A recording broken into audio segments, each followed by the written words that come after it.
Government cannot be government until the people let them know that we put them there.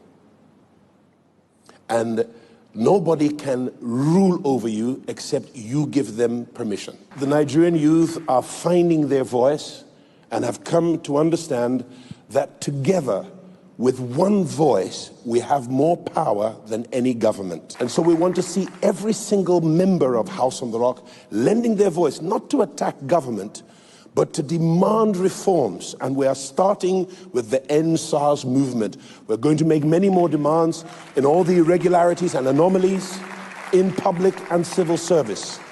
And we certainly intend to challenge everything that is wrong in our nation. You owe it to your children. You owe it to your grandchildren. You owe it to the potential of this country. Otherwise, your children will become refugees in lands that have less resources than Nigeria does. Nigeria ought to be the strongest nation in the whole wide world.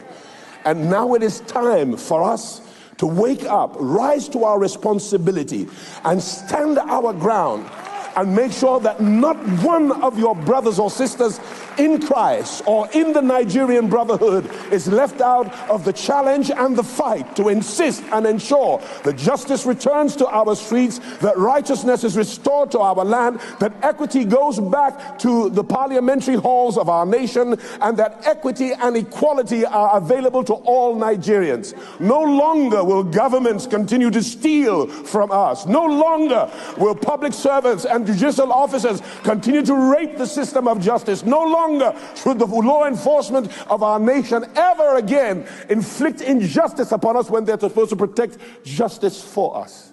No longer. That day is over.